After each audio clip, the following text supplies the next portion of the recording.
anytime you want to chime in or ask questions or talk about something, we can do that. But I am Pam. When my director got us name tags about 6 months ago, somehow my formal name got put on there. I haven't been called Pamela since I was 3, or well, probably like 13, and got in trouble a lot, right? So you can just call me Pam. I always like to put what's coming up, and like I mentioned to you already, that we are doing a smartphone basics class. And even if you don't have a smartphone, you could learn a lot from it. If you do have one, we always try to make them very interactive so that people can actually try out some of the things that we talk about on that as well. And I use the slideshow today to go through information. Today it's going to be more sharing information with you guys interjecting. Some of our classes, though, like I said, are more like actual hands-on kinds of classes as well. So don't be afraid to interject or to ask questions. And I think the 3 of you pretty much heard, and I mentioned it to Diane too, that Bud Tussle's out of Green Bay. I am not a salesperson. It is an internet, cell phone, cellular tower. They are putting in fiber optic, and they work with a lot of counties in Wisconsin. And I know they have coordinated with counties in your area. And sometimes it has to do with, like, they get the bonding funding and all this. I don't understand all that. We also teach, there's 8 of us that go around teaching classes, and we have a whole bunch of classes that we can cover. And I primarily will probably be here the most because of the fact that my proximity, I'm less than 2 hours away. But we have teachers all over Wisconsin that teach. And so the university part is just a takeoff on, we're an educational component. It doesn't cost the center anything. It doesn't cost the libraries that I go to anything for us to come. I do get paid through Bud Tussle. This is part of the big rural promotion, and part of it's probably federally granted, and part of it comes from your county to get technology into the hands of people. Have you done classes like Oak North, Rhinelander, Monadnock? We do Rhinelander, we do Mercer. I personally haven't because that's out of my range. Wausau. We do also like Janesville, lots in Green Bay, so central Wisconsin. I've been to towns I knew they existed, but I never knew. They have the best libraries and senior centers. Like Ripon, Fond du Lac, they have wonderful senior centers too. And the libraries, I love libraries because I was an English teacher for 36 years. So, and I love teaching these classes because I don't have to take any papers home. I can just come, answer questions. So yes, up north, a lot of classes are up north, and they're highly attended because people, So, so I just gave you a little bit of information about myself. I retired from teaching 2 years ago, and then I started doing this as just a little part-time thing, and I really enjoy it, and I get a little travel in, and but I'm also not a tech expert. Even though I taught high school English, I taught a lot of technical things with my students, but so I'm not a technical expert like you're asking that question about, the updates on Microsoft, but I can like guide you, or sometimes like yesterday I was teaching a smartphone photos class, and I had 2 different kinds of phones in the room that people had. So sometimes I Google it. So just so you know, I'm not an expert, but that there are ways to find information. So feel free to ask questions. One thing about technology, I love number 4, is that it's okay to go slow. And even with information, like if I share some stories of how people were scammed or taken in, please don't feel bad like, oh, I did that, because it's a very odd world. It's a very weird world. AI, for example, they can take your voice or take your grandchild's voice and, make a phone call to you that it's not really them. They can take your face and they can use it. Not that they would probably do that. But just so you know that it's okay that there's a lot of information. There's information overload out there right now. And so it's all right to not understand everything, or it's all right to not be always the smartest when it comes to technology, because there's a lot. And then I always learn something, so I hope you do too, because that's how it goes. So the one thing, I gave you the handout that tells what the classes are. right here, if you don't know how to use a QR code, it won't work with your track phone probably, or your flip phone. Do you have a smartphone? Do you know how to use QR codes? So you just take a picture, you don't even have to take a picture, you just bring up your camera app. And this will take you right to the classes. And then that's the internet, of course, if you're interested in their products. But I always like to start with the QR codes because sometimes people are watching like Good Morning America, or they are going to a grocery store and it's giving you a QR code. And it's really easy. You used to have an actual app on your phone. Now you can just bring up your camera. Does that stay on your phone, or does that No, eventually? what it does is it just brings it up. In fact, if I showed it to you, I could just, oh, I moved it. If you get it into your phone, Okay. the picture of it, and then it brings up, I think, you can see here, it gives me a website, takes me right to that website. And then I just click on it, and it takes me to that website. Oh, So it takes me right to Bug Tussle. okay. And then it's gone. Oh, Once you So, close, yeah, once I close out this The website. window, it's gone. okay. So it's nothing,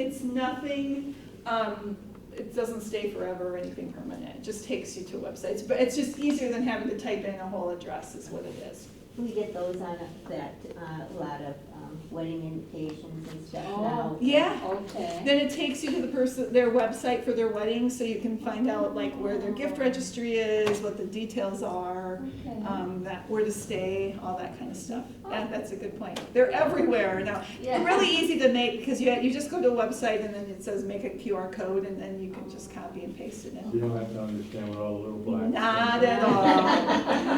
Not at all. But you can figure that out and let me know. We always like to have a little learning target, so we just want to make sure that we learn a little bit about how to navigate the internet and to keep your personal information. So one of the things, for example, the handout talks about password safety. We are going to talk about that today too.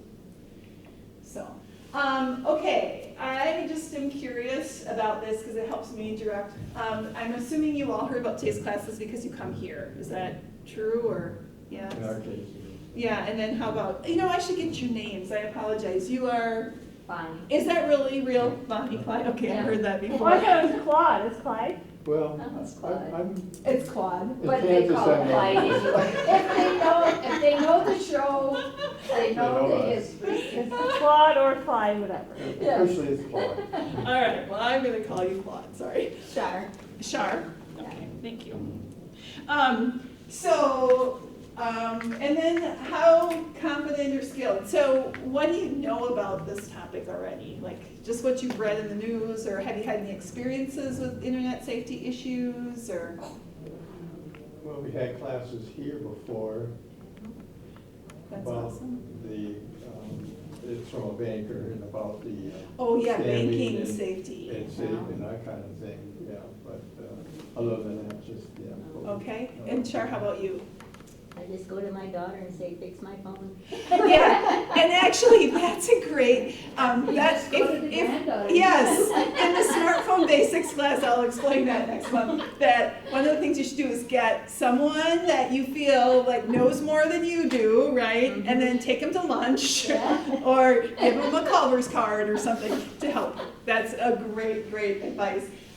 As well. And it's interesting they said the banking thing, because I was in Black River Falls about a month ago teaching a different class, but one of the people that was there, she actually works at a bank, and she came as a student, but it was a smartphone photos class. But she came as a student, but that's part of her job, is she just works with clients and banking safety. So they actually have people now they hire. But UW Scout now has a major in hacking. I mean, In safety. Yeah. To Learning. prevent the hacking. Yeah, so, yeah, it's a big deal. If you have any questions, you can ask during, or if you have anything that you want to add to it, content, please feel free to do that. So we've talked a little about that, and we're going to talk more about scams and frauds. What happens is the less familiar we are with the technology, probably the more apt we are to become exposed to it. And so it does help to be exposed to technology. And then of course, what can we lose from it? And financially, that's a big part of it. Also personal information. We also lose like the right to feel just comfortable, right? Because we're always suspicious now. And that's unfortunate, but it is kind of the world, like you've said, we live in, is that we have to be aware of that. And so you need to be aware of that. Okay. When you were talking about updates, the best way to be secure on the internet and your personal devices is to do the updates. But you're also not using it to put your personal information on it. If you do, like if you use it for banking, and again, banking isn't like, I'll talk about why it's not totally insecure nowadays, why they've secured it more. So like I do go on my phone, I do use my computer for my banking, but I do it at home because I have a secure Wi-Fi, and we'll talk about that a little bit. But whenever there are updates, you do need to update. That includes your phone and your computers. And you will get messages that say, I need to update this app, or I need to update this. And so you do want to update if you can. Okay, that's crucial. But as you were saying, if you're just using it to Google search or whatever, and you don't use it for those other things, then I wouldn't be as concerned. He was asking about updating to the latest Microsoft, which is coming up, and what happens if you don't. And usually the updates, it'll tell you up in that right-hand corner. My computer right now is set for the PowerPoint, but if I were going to be just looking at like my browsers and had Google up here and some other tabs up here, it usually will say it right up over here. And in your phone, you'll get these little messages on your apps that'll say like, it'll give you a little update cue that you need to update. And if that's the case, you should. That's the key thing. I thought this was interesting. I actually updated all 7 or 8 of us that teach these classes. We work on these classes and work on the content and the PowerPoints and the information. And I actually put this one in because this was a class that I got to work on. And I thought this was interesting. Wisconsin was one of the last in the nation for security. And maybe it's because we're just nice people. I don't, like we're trusting. It's not that we aren't smart or aware. I think sometimes that we just think, oh, it's okay, it'll be okay. 1, 2, 3, 4 is easy to remember. Yes. That's the best password ever. 1, 2, 3, 4. Yeah, so part of it's because of changing your passwords. And so I am going to talk a little bit about changing your passwords, which is painful, I know, but why it's important. So I thought this was interesting that we were a state that was kind of... Okay, so we're going to talk about passwords first. And in every class we teach, we usually have some kind of a handout. And today, the one that we put together for this class has to do with just some reminders about passwords. So everything I'm going to kind of talk about here is also on here as far as the passwords part. And so using strong passwords and not reusing them. I know, again, that's painful because, like, how do you remember them? Yeah, and you can. People get, I think, a little bit over paranoid about writing them down, but the way that somebody gets to your passwords is that they're going to have to break into your house and find where you wrote them down, right? It's a little different than, putting them somewhere in an insecure spot on the internet. So it is okay to write your passwords down. Actually, they sell at Walmart and other places, there's like password books. I honestly need to, mine is terrible. I have a yellow sheet of paper and it's, I got all my passwords. I had a very close person to me pass away a few years ago. And when he passed away, we were at a loss, like how to find all of his bills because he was paying them online or how to get to things. So sharing your passwords with someone that you trust is not a bad thing. But writing them down is probably your first step. And another man I teach with, he uses his mother-in-law's example where she would keep changing her password, but then keep writing it next to the old ones and not like crossing out the old ones and not dating the new ones. Yeah, so when you do change them, make sure that you don't reuse old ones. A lot of sites now won't even let you, right? I got a quick story on that. After I retired, I went back to the company for several years during their busy time. And they got into that, but even during the 3 months I was there, all of a sudden I had to change my password. So I tried it that way. I really don't want to do this, so I changed it. And then an hour later, I came back and I voluntarily changed it back, and it took it. And it did. A lot of them now won't let you because of the time frame. It says you can't do it within a year, and sometimes you have to change it like 6 times to get it to go back. Yeah. So how many years ago was that? Oh, I haven't worked there for at least 5 years. Yeah, so I think most protocols now have changed because people like you were breaking the rules. But no, I think most programs don't even let you do that anymore. Or not that quickly, if that makes sense. They put a time frame in there. So here are some strong password tips. And again, I know it's frustrating because you're like, how do you remember that? So 7 to 8 characters are the longer the better. Mix it up. Now, I think most, again, if you're using like a banking site or some other site, they're forcing you to use all those kind of letters and symbols and things now. And then that 2-factor authentication. How many of you have you had to do that lately at all? What? Two-factor, so where they send you a code, so you put in your password, and then they send you like a number. Yes, I have to do that for my Bug Tussle workplace, my computer. I was just thinking yesterday, I was on my bank account, that was one. I also had to use it, Microsoft, because I use Microsoft through my company, they're Microsoft. So I'm getting it from, I go on and I put in Microsoft, and then I have to put in my login, then I get a verification code. So it looks like this. They send you through text or an email, whatever you choose, and then you have to put that in.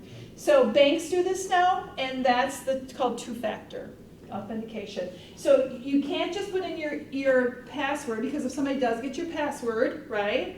Then they send you a code, and you give them the secure way to send you that code. And like I said, I have them text it to me. And then also, if you do use a smartphone, we'll talk about this in the next class too, but if you do use a smartphone, make sure that you put a lock on it. Do you have a lock on yours? Where you have it, like you have to put in a code or your finger? Have that. You might want to, because if your phone were to get taken, people would have access. Even if you don't do banking or anything, they would have access to all your stuff on there.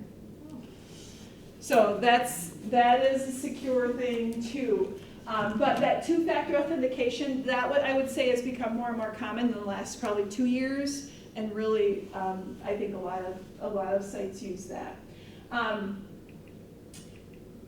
The longer the better, using uppercase, some lowercase, a number, symbol, and make it unique. And again, when you create passwords now for most things, it makes you do all these things. It seems like the go-to. And here, so substitute method is not a bad idea to help you remember, okay? So instead of saying I love cats 10 exclamation point, you can see that you can create, you substitute certain symbols for a saying or an expression or something that you can remember easily. I'll be honest, even if you put I love cats 10 exclamation, I think that's a pretty good password, to be honest. I recently have a new grandson, so I'm not going to tell you his name because I don't want you to get my password. But no, just kidding. But I used his name in it, and I have like this expression that is unique and that nobody else would really come up with. And I used that as part of it to help me remember one of the passwords. Our first dog we called him Look It, just because when he was a puppy, he sat in the middle of the floor and just kind of looked around. So we dubbed him Look It. Well, our son uses that as his. Yeah, tell him not to use it for everything, but yes, it is a good one for some. And you're right, something like that you know, the 1, 2, 3, 4 is bad. Your birthday is probably bad because people could try to hack in and find that. So passphrase method is what I was just talking about, like something that Black Cat, Hairy Dog 55, that you could say and that kind of has a flow to it or helps you remember. So that's what passphrase means. The two-factor authentication, I kind of mentioned that already. Step one is you put your password in, they give you back a code, and then you sign in. And should you reuse them? No.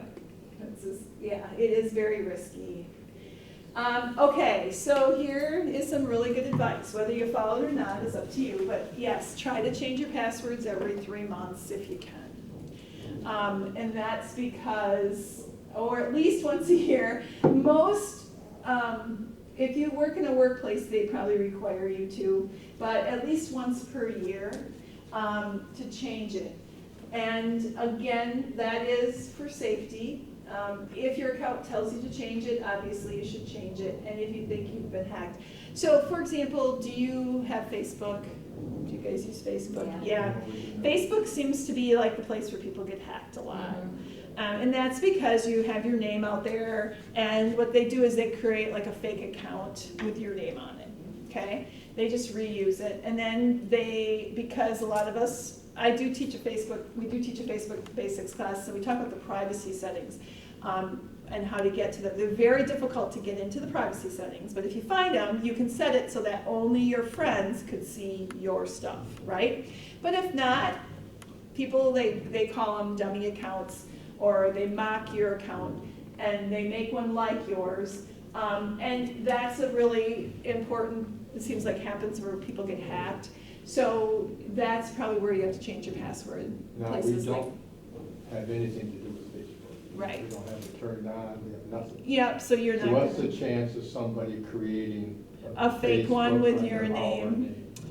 It could happen, they just would have to get your name somewhere, they'd have to say Bonnie and Clyde or whatever, you know what I mean, big fun. No, yeah, it's probably unlikely, but could someone use your name? Could I go in and create a Facebook account with your name? Yes, I could. That's one question. We don't do anything banking wise, and now because of several other company issues that we're connected with, we have notified our banks that we will always come into this door and talk to you face to face. Yeah. We will never contact you internet-wise. Right. But is that a guarantee that somebody's not gonna have our number? I used to have to do that with my credit card. We went to Florida to visit my cousin, and we were doing a lot of shopping, and all of a sudden, my credit card was Done. done. I said, anybody got money to pay for this? And we're pretty much told it'll accept the first transaction, after that it'll lock up, in our case.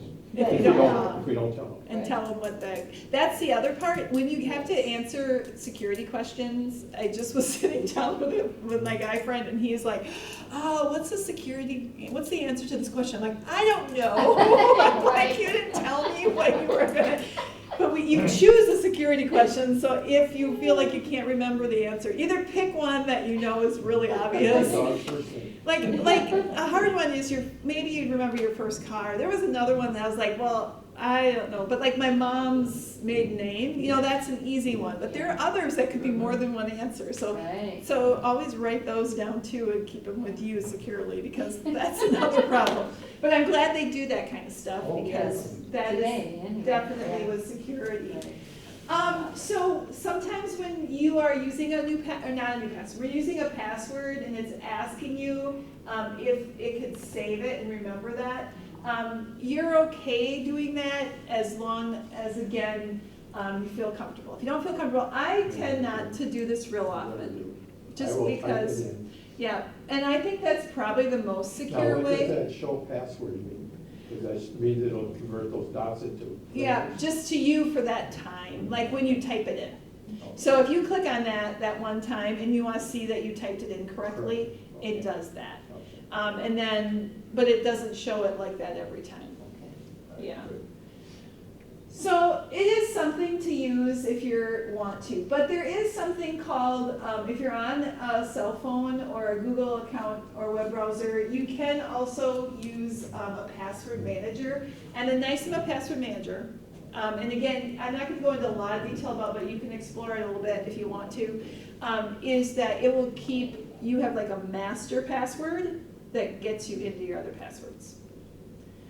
And so there are different programs that do that, if that is something you, again, feel comfortable with. And for example, if you use I recently had to use a Venmo account because somebody only could send me money. I work with the Ice Age Trail Association a lot because I hike the trail a lot and volunteer at it. And I was selling these cool patches for our local chapter, and some people, I was having them, I was promoting it on our Facebook page, and then people could, send me checks or cash to buy these patches, and then I sent them the patch. Except that people don't have checks anymore.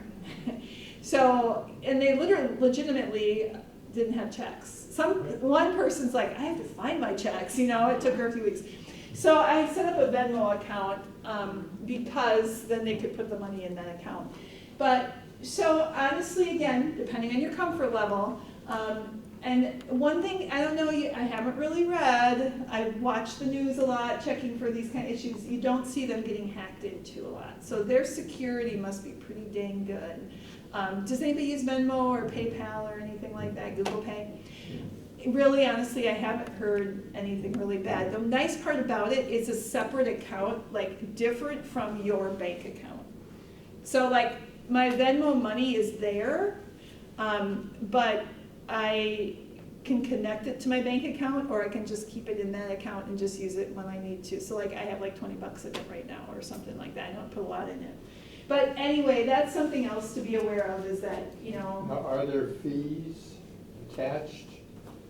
Because we don't do credit card and whatever, but we're hearing through people talking, like even buying groceries, and you get a $2 user fee attached to it. Anything like that when people use these? No, I'm not an expert on it, but Venmo doesn't charge anything. I don't know how they get paid.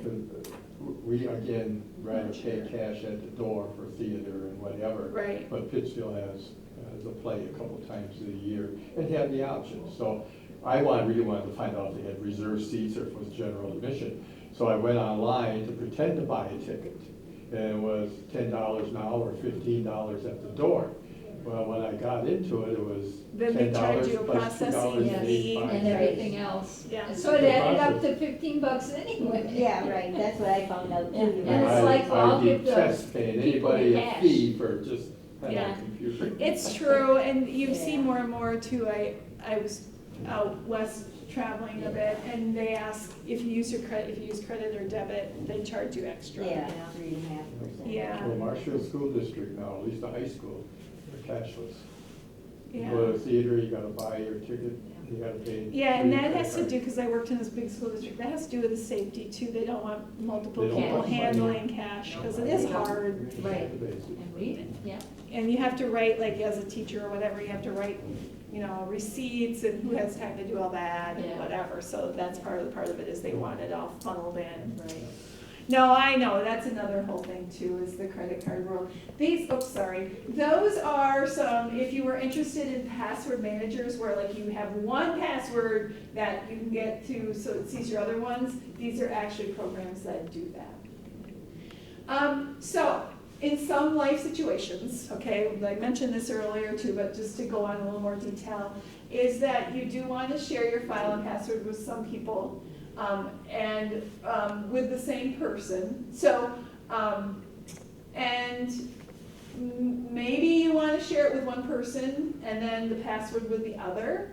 I have a fellow teacher who told me that he has 2 children, and one gets half the passwords and the other gets the other half the passwords, which I thought was funny. Can't But- trust all of them. No, but, even if you don't do a lot of banking or paying of bills, but there are accounts that, I do have a TJ Maxx card. I don't use it real often because I live close to Eau Claire. It's a great store.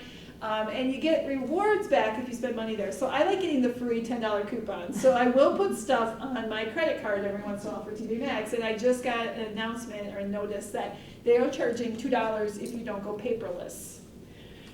For their, and I think Yeah. that's where the world's gonna go too. Because I feel like they don't wanna pay the postage, they don't wanna pay for the paper. So the more we're gonna be forced into, whether you like it or not, to pay more and more bills online. And that's where it can be dicey if something happens to us and we don't share that information with at least somebody so they can access our bills and things. Well, take that, I was gonna say, take that one step further, we've already started, and we should add this to it, where our daughter knows where our money is. Oh, yeah, all that kind of stuff. Who's your broker? Where your who's accounts bank, even who's your- are. Right. Yeah, and what they are. Yes, I mean, if she's yes. gonna be our POA, she better know. Yeah, well, it's Oh, true. Somebody needs to know where your accounts are held. Yeah. That's what I think we're kind of meaning by files, but that's a great point. And a thumb drive possibly, or handwritten, make a copy. Put it with your will, or put it with other important documents, that sort of thing. Or even, where do you keep those documents? That's all important Yeah. stuff nowadays. And then, if you do have a lock on your phone, it's, again, if you do stuff on your phone, if you don't do that much on your phone, it's not a big deal. But if you do, you may want to have someone else's fingerprint, or at least know your phone code if you put the lock on it. Okay, this is a whole nother topic. You will see now more and more the whole cookies thing. Like, do you allow or accept cookies? Do you know what I'm talking about? Yeah. So the reason why that started to pop up is because now it's actually been required, okay, that they ask you that. So it's a good thing that you're being asked that, even though it's a pain to have to go in and like accept them or to deny them. So what cookies are, they aren't dangerous, okay? But what it does is it allows your device and the site that you're on to keep track for you. So like if you want to go back to that site, it knows where you were before. So it's like collecting cookies, I guess is why they call it that. And so when you are on, let's just say you're on Travelocity to make some travel plans, if it collects, the website collects cookies, it can collect where you have been before on there. And what that does is then the next time you're on there, it's just easier. Because then it's like, oh, this is where you were before, so it brings it up again. They're not dangerous on their own. It's not going to like steal your information or whatever. But the new thing about accepting or denying, honestly, I like usually say don't accept, and I think it works out just fine.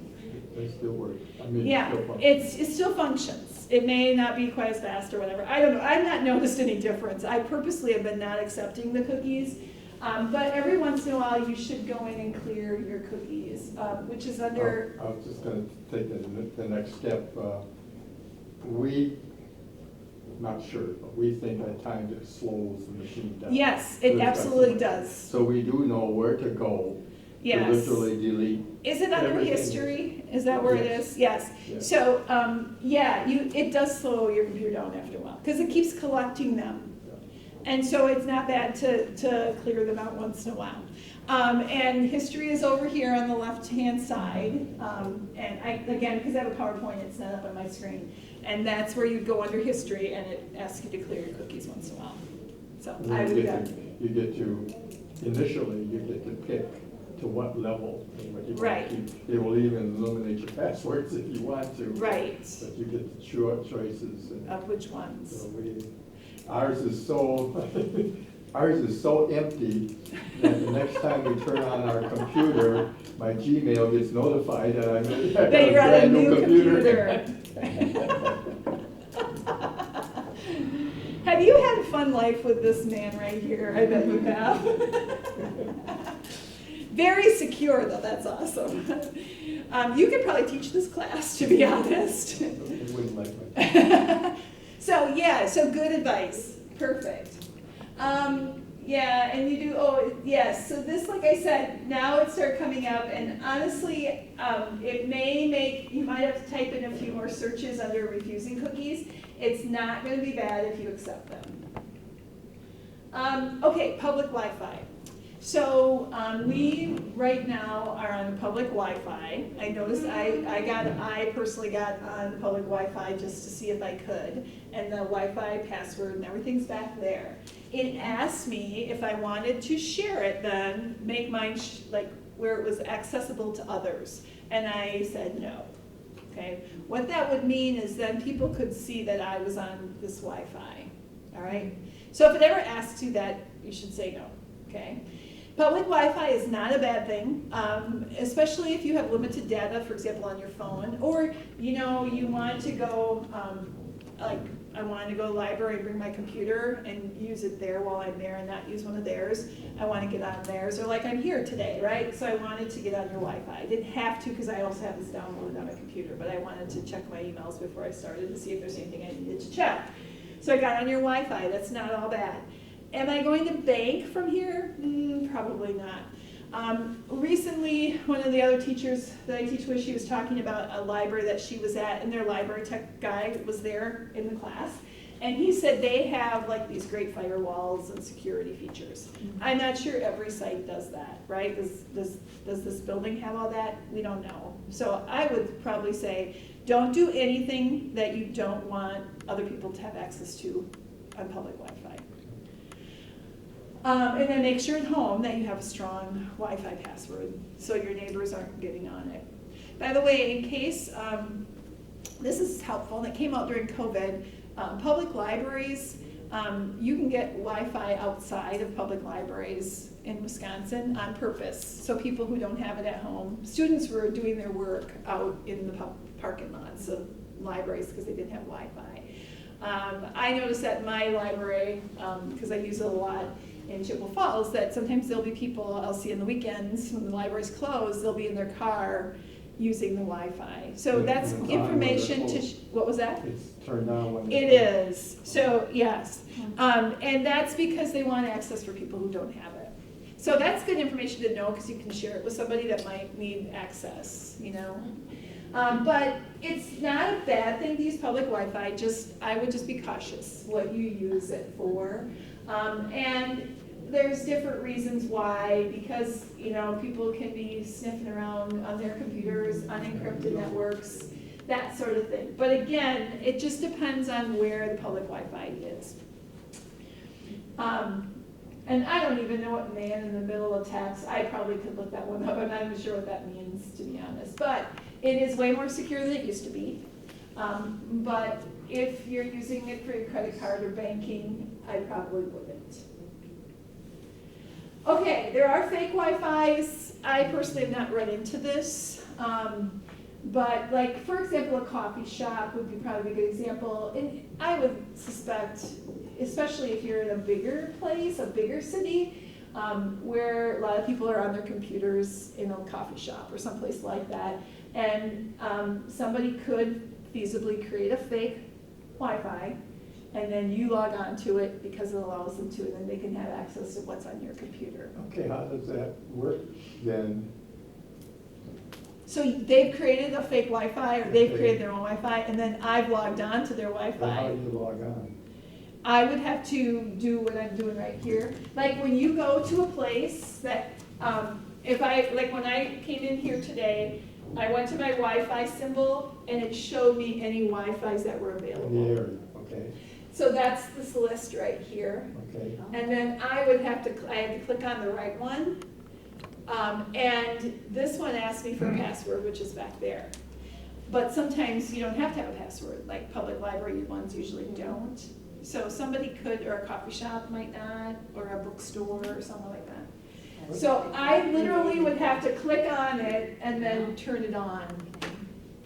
And then it asks you your information and stuff? It does not, but then somebody could use that Wi-Fi To link your to get phone or into to my your- phone or to get into my computer. Because I've seen the list and Yeah. our neighbors have it, but I always assumed that if I clicked on the neighbors. They are gonna have a I'd have to know their password. password. Correct. to open So it. this would be a case where they wouldn't have a password on purpose. Yeah. So anyway, but again, I haven't really read a lot that that's happened anywhere or heard from anybody. So online shopping, I honestly, I do some of this myself because I'm home very seldom. I tend to like, when I need something, I'm like, oh, I'll just go to Amazon and send it to my house. But if again, you're using secure Wi-Fi, if you're in a public place, probably you don't want to do the shopping because your payment information is on there, right? So wherever you are, make sure that you're insecure. The biggest thing is that right there. You'll get ads all the time online, right? And it looks really good, like that's such a great deal. I had a friend who, she loves shoes and ordered some shoes, and it was just a fake company. It wasn't real. So even they look real, right? And they look like they're connected to Amazon. The other thing, I had another friend who travels a lot, and he was doing a rental car, and he thought it wasn't fake. Okay, he wanted to use Enterprise because their company used Enterprise. He thought he was on the Enterprise site, but what it did is it was an address that looked like the Enterprise site, but they had something tacked on it. So it was another rental car that was selling Enterprise cars. So then when he had to cancel, Enterprise lets you cancel, that company, he had gone through a third site. So he couldn't cancel his Enterprise. That'll happen with hotels too. Like they'll look like it's Holiday Inn Express, but it's actually like hotel.com, which isn't all bad if you know you're on hotel.com. But then Holiday Inn Express might not let you, change your dates or anything because you went through a third party. So just be aware, make sure you're actually getting the legit place if that's what you're looking for. And if you're buying like clothing or items or something, and you're not sure, Google. I did this myself. I started Googling some of the companies that their ads popped up to me, and some are, the reviews were horrible. Like, yeah, this is not a good company, you're not gonna get what you pay for, the pictures are deceiving. Just do a little research if you're ordering online. It's not all bad. And then if you use a credit card versus your bank account, if something does happen, the credit card company will stop the payment, or the credit card company won't come out of your bank account. It's a good thing to sometimes use your credit cards if you can, if you're buying online. Now, obviously, the HTTPS, we've heard that before, but Google makes companies jump through certain hoops to validate that they are a proper Legit. company. And pay a certain amount of money. Oh, Yeah, because my sister and brother-in-law have a company that they have a website through Google, and they pay like a lot of money for a year to have it. But you're right, that it's verified a bit more. And again, it's not all bad shopping online. It's just that you just want to be aware that now there are quite a few scams there as well. And to keep track of things where you're shopping. Okay, so again, if you know someone, or if you run into this romance scam, I'm not making fun of you, but it is super common. It's super common. I've listened to a couple of podcasts recently, and they're legit. They're well-researched podcasts. They're actual kind of, they're like watching a real good documentary on PBS, where people have given over their whole life savings to someone, thinking that it was a romance going on. There are whole rooms of people all over the world who sit there and just make scam phone calls, and this is one of them, because people are lonely, or they've lost a spouse, or whatever. So do spread that one, that's real, okay, and that people are being taken advantage of and giving out their information because of romance. Trusted organizations, I'm not saying this is all bad, but there you get phone calls like, would you donate to blah, blah, blah, blah, blah, right? And it sounds like they're using they're saying the police force, or Special Olympics or something. Just double check that those are legit. And call your local, like, is the police benevolence society the same as, is that really a legit place where the money goes to retired police Our force? weekly Hub News just had an article from a guy who got an email from Social Security that he had an online account, and they were gonna change things around. So he wrote to somebody and said, is this real? He thought it was a scam. That particular one was a real thing. Social Security, if you had an account there, and you had an email address, Social Security was letting you know that next time you went in, you were gonna have to jump through different kind of hoops because they were updating their computer system. So he was smart enough to So at least Social ask the question. Security will email you. I find that interesting. I suppose if you email them, Well, if you have an account, you know. Then they If do. you have an online account. but we don't. checking is worth it. That was a smart Oh, thing always. on his part, was Yeah. to check it. Yeah, because that would be, that's a, you know, the other one that, I get text once in a while, I think it's from Amazon or something, and they say that they don't text you, you know? They'll say as a company, they don't send you texts. So there are ways to check those. This is the one that, you know, you had your computer, or you thought it locked up. I, recently did have a good friend of mine, her father-in-law, and he has a big desktop computer yet, so probably not the most secure, it's older. And Microsoft said that somebody was hacking into his bank account, so he needed to and he needed to share his bank information so that they could shut that down. Fortunately, he called her at work and he's like, hey, Lisa, you know, I got this message and and it actually said like it was being from like, you know, China, or somebody from China was hacking into his account. Okay. Totally made up, right? Nobody was hacking into his account. But, so, I also know a very smart woman who got a computer message that she was supposed to buy this Target card, $500 Target card, and blah, blah, blah, blah, and then give it to so-and-so.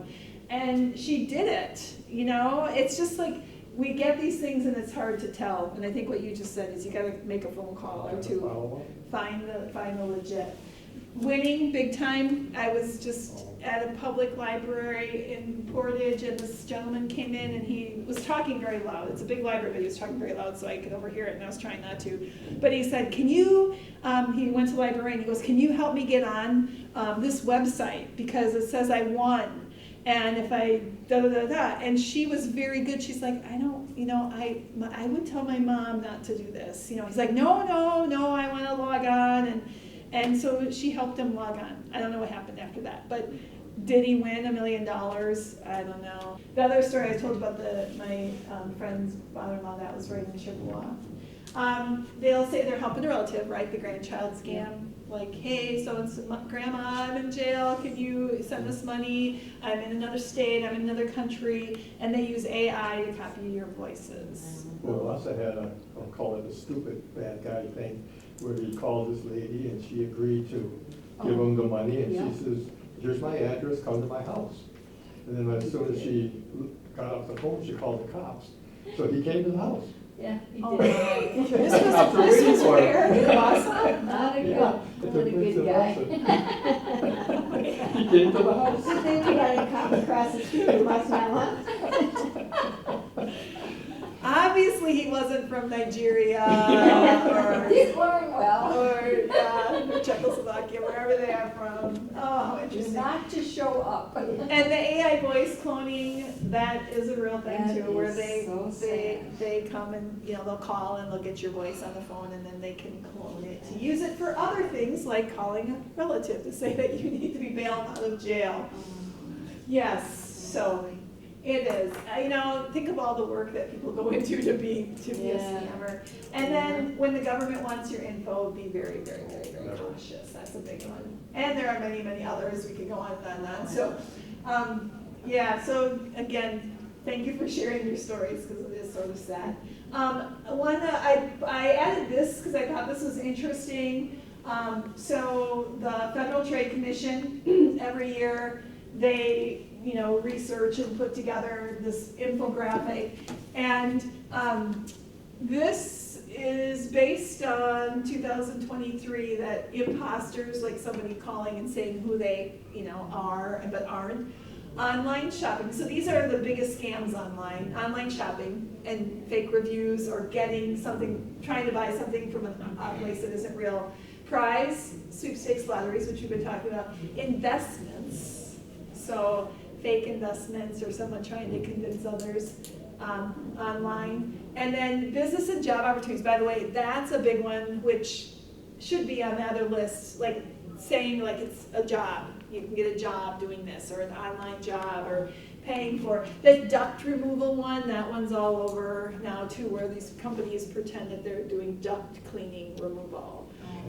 Or duct removal, I don't know how they put it, but cleaning out your ducts. And so business and job opportunities galore, that's a huge scam. And I thought this was kind of interesting.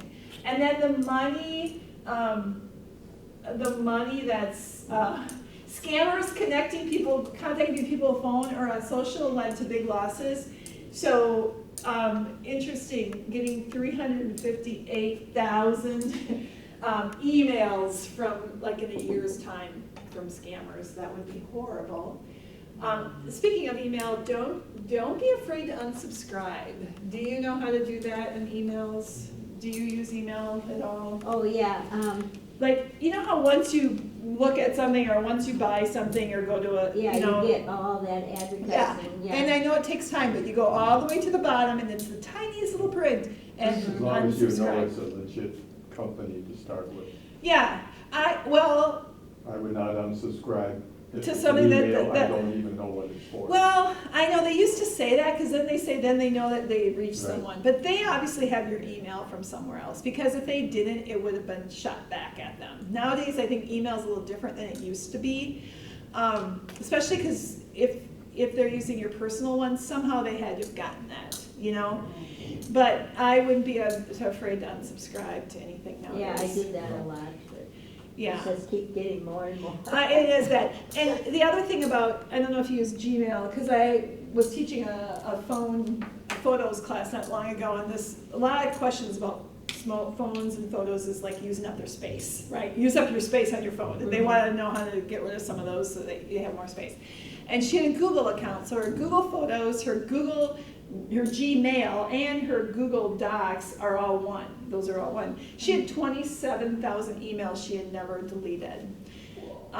This is more about space than it is about safety, but delete if you can. You know, don't keep Well, them. once you put them in trash, isn't there a time frame? 30 days, yeah. She just never deleted anything, you know. And then it was filling up her account, so she kept getting all these things about her account.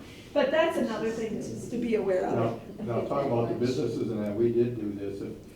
If it's a business you're thinking about, it's not local, so you're not quite sure what their status is. We've gone through the BBB. Yeah. We've gone through their account. We found out in this one particular case that there was a bad business, but then when we checked further into it, well, it was Carolina or something.